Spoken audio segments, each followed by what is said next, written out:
नमस्कार मित्रांनो, ज्या विषयावरती खूप लोक तळमळीने बोलतात परंतु ज्यांच्याबद्दल कधीही काहीही या देशामध्ये होत नाही, नवीन जागतिकीकरणाची जी उतरंड तयार झाली त्या उतरंडमध्ये सगळ्यात अस्पृश्य जो समाज बनला त्या समाजाबद्दल आपल्याला आजच्या या व्हिडिओमध्ये बोलायचे। अर्थातच आपल्याला बोलायचं आहे शेतकऱ्यांबद्दल। तर सुरू करूया। नमस्कार, मी डॉक्टर महेश, आपण बघत आहात गोष्ट छोटी पण डोंगरा एवढी। तर मित्रांनो, भारतामध्ये खरं तर अत्यंत पुरातन काळापासून शेती हा मुख्य व्यवसाय बनला आणि शेतकरी या देशाचा अन्नदाता बनला आणि शेतकरीच या देशातला सगळ्यात मोठा कणा बनला। परंतु ज्या वेळेला इंग्रज आपल्या देशामध्ये आले त्यावेळेस इंग्रजांनी वेगवेगळी जमिनीबद्दलची धोरणं आखली, वेगवेगळ्या कर वसुलीची धोरणं आखली आणि त्यामध्ये त्यांनी शेतकऱ्यांना संपवण्याचंच काम केलं। खरं तर शेतकऱ्यांवरती लावलेले वेगवेगळे कर हे इतके मोठे असायचे की शेतकऱ्यांना शेतीत पिकलेलं सगळं उत्पन्न दिल्यानंतरही कर्ज घेऊन ते कर्ज फेडावं लागायचं। म्हणजेच इंग्रजांना कर द्यायला कर्ज घ्यायचं आणि ते कर्ज फेडण्यासाठी पुन्हा शेती करायची, त्याचं उत्पन्न सगळं जाऊन कर्ज तसंच असायचं आणि शेवटी शेतकऱ्यांच्या हाती काहीच नसायचं। आणि सगळ्यात पहिल्यांदा शेतीचा जो कणा आहे तो मोडण्याचं काम इंग्रजांनी केलं। परंतु आजच्या या काळामध्ये देश स्वातंत्र्य झाल्यानंतर सुद्धा या शेतकऱ्यांचा कणा पूर्णपणे मोडण्याचा प्रयत्न सरकार करतात आणि ते नेमके कसं ते बघू। खरं तर 1992 पर्यंत शेतकरी आपल्या देशामध्ये थोडाफार स्थिरावलेला होता।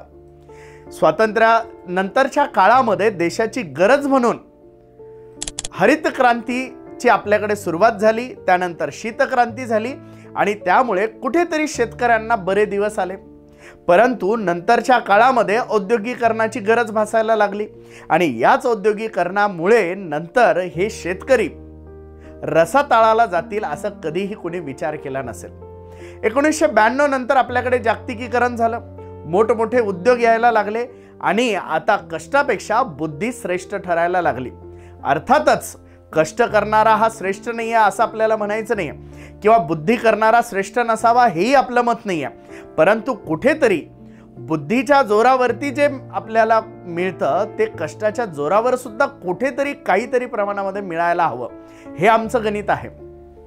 आणि यानंतर पुढच्या 30 वर्षांमध्ये साधारणतः या देशामध्ये नवीन जातीच्या उतरंडी तयार झाल्या। खरं तर आपल्याकडे चातुर्वर्ण व्यवस्था आहे, कोणीतरी सवर्ण असेल, कोणीतरी क्षत्रिय असेल, तर कोणीतरी वैश्य आणि अस्पृश्य असेल आणि अशाच प्रकारच्या जाती आता या नवीन जागतिकीकरणामध्ये आलेल्या आहेत। आपल्या बुद्धीच्या जोरावरती लाखो रुपयांचे पॅकेजेस असणारे या देशामध्ये आता सवर्ण झालेत, तर थोडी बुद्धी आणि भरपूर कष्ट या जीवावरती आता सध्या नवे क्षत्रिय जन्माला आलेले आहेत, जे वेगवेगळ्या कंपन्यांमध्ये कामगार म्हणून काम करतात।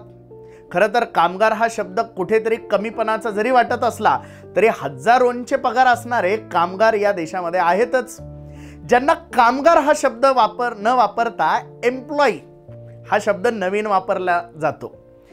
खरं तर कुठल्याही कंपनीचा एक बुद्धिरूपी जो एक संचय आहे त्यांना लाखोंचे पॅकेजेस असतात, ज्यांचं काम फक्त नवीन नवीन योजना, नवीन नवीन कल्पना आणण्याचं आणि त्यानंतर खालच्यांकडून काम करून घ्यायचं आणि मग या दोघांनाही भरपूर आणि चांगला पैसा मिळायला लागला। परंतु या सगळ्यांमध्ये मागे पडला तो म्हणजे शेतकरी। कामगारांसाठीची वेगळी धोरणं आली, एम्प्लॉईजसाठीची वेगळी धोरणं आली, कंपन्यांच्या मालकांसाठी वेगळी धोरणं आली। या सगळ्या उद्योगीकरणाच्या काळामध्ये उद्योजकांसमोर रेड कार्पेट अंथरण्यात आलं, परंतु या सगळ्यांना पोचणारा शेतकरी मात्र दुर्लक्षित झाला। शेतकऱ्याकडे मात्र कुठल्याही पद्धतीने लक्ष दिलं गेलं नाही आणि नेमकं शेतकऱ्यांचं काय काय चुकलंय ते बघा। खरं तर सगळ्यात पहिला मुद्दा म्हणजे आपल्याकडे सगळ्या गोष्टींना सुरक्षा आहे परंतु शेतीमालाला सुरक्षा नाही, हा आपला सगळ्यात मोठा प्रॉब्लेम आहे। शेतकऱ्यांचा जो काही माल शेतातून निघेल त्याला हमी भाव मिळत नाही, त्याला हमी भाव न मिळाल्यामुळे अर्थातच शेतकरी आज जे काही उत्पन्न, जे काही पीक लावतोय ते गेल्या 4 महिन्यांनंतर त्याच्या हातात काय पडणार आहे याची कुठलीही आश्वासकता, कुठलीही शाश्वती त्याच्या मनात नसते. साधारणतः आपल्या देशामध्ये कुठलाही व्यक्ती जर कुठे जॉब करत असेल तर 1 महिन्यानंतर त्याला किती पगार येणार आहे हे त्याला माहिती आहे. कुठल्याही आपल्याकडे कंपनीमध्ये उच्च पदावरती काम करणाऱ्या व्यक्तीला 1 महिन्यानंतर, 1 वर्षानंतर माझ्या खिशात किती पडणार आहे हे माहिती आहे. मालकाला सुद्धा एस्टिमेटेड प्रॉफिट माहिती आहे. परंतु फक्त शेतकरी एकमेव आपल्या देशामध्ये असा आहे की ज्याच्या शेतीमध्ये जेव्हा तो काही पेरतो तेव्हा 4 महिन्यांनी त्याचा भाव काय असेल हे त्याला माहित नाहीये. अर्थातच शेती पेरून त्यानंतर त्याला पूर्ण वेळ द्यायचा आणि ते शेतीतलं उत्पन्न जेव्हा तो काढतो त्यावेळेस ते कितीमध्ये विकायचं हेही तो ठरवत नाहीये.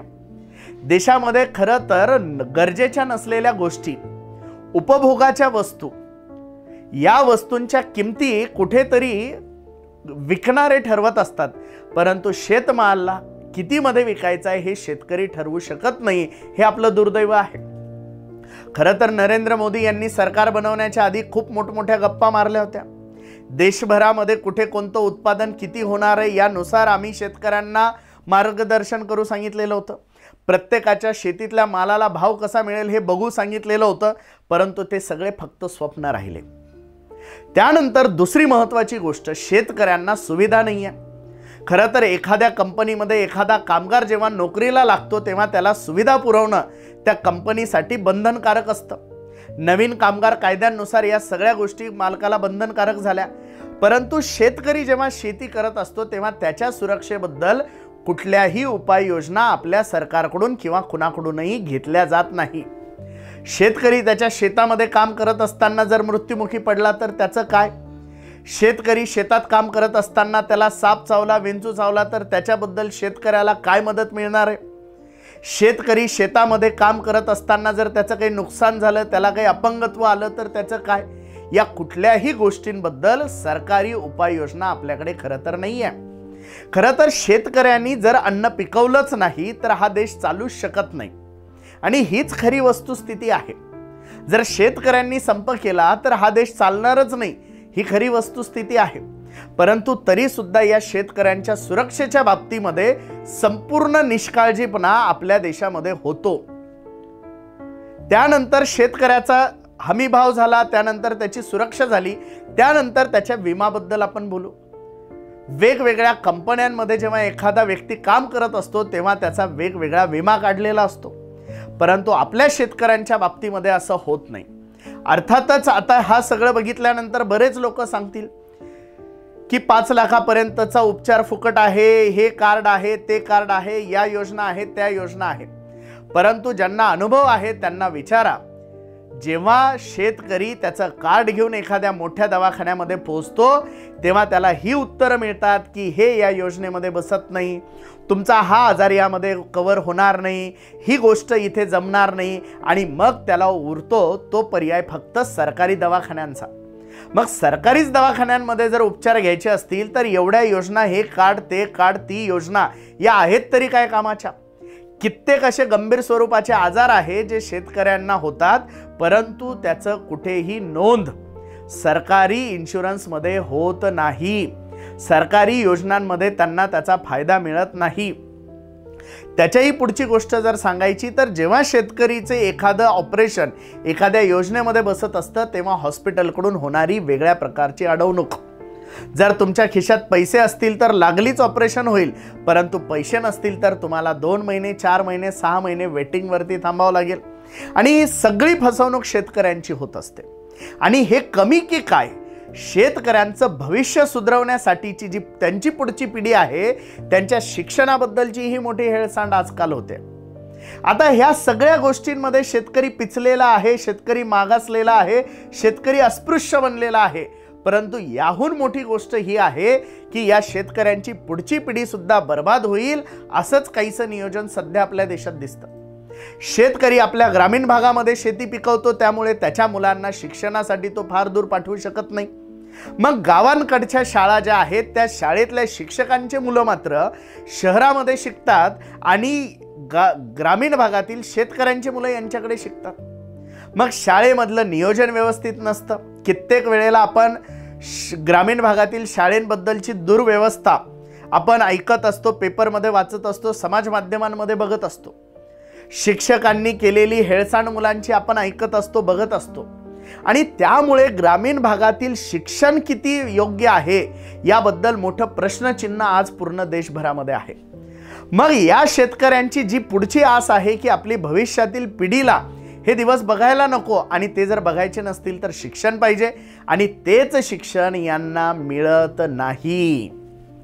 चातुर्वर्ण व्यवस्थेमध्ये जसं अस्पृश्यांना शिक्षणापासून दूर ठेवल्या जात होतं, त्याच प्रकारचं नवीन चातुर्वर्ण व्यवस्था आज आपल्या देशामध्ये अस्तित्वात आली आहे. आणि ग्रामीण भागात राहणाऱ्या शेतकऱ्याच्या मुलांच्या वाट्याला ती येते आहे.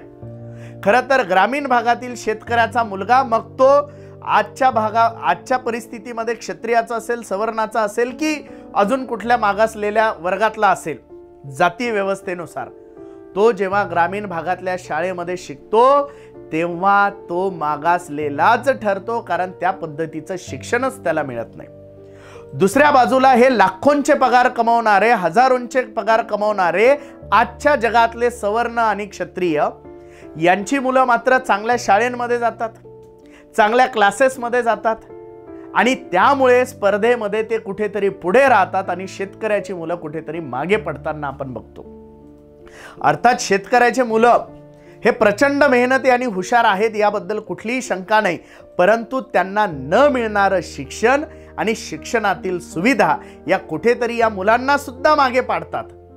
आणि अर्थातच त्यामुळे परत एकदा भविष्यातल्या जेव्हा संधी उपलब्ध होणार आहे तेव्हा शेतकऱ्याचं पोरगं मागे राहणार आहे, आणि आजच्या जागतिकीकरणातल्या सवर्णांचं, क्षत्रियांचं पोरगं पुढे जाणार आहे.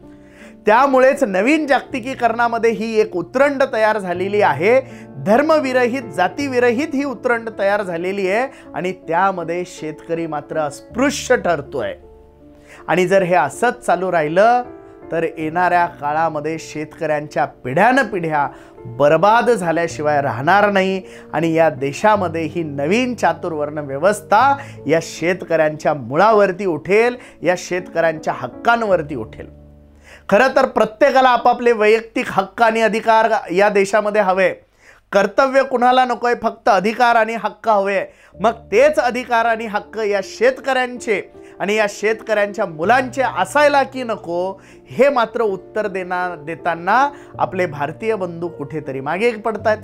शेतकऱ्यांच्या प्रश्नाबद्दल कुठल्याही राजकीय पक्षाला बोलायला वेळ नाहीये. शेतकऱ्यांच्या मुलांबद्दल कुठल्याही राजकीय पक्षाला विचार मांडायला वेळ नाहीये. शेतकऱ्यांच्या मुलांच्या शिक्षणाबद्दल आज कुणालाही तळमळ उरलेली नाहीये.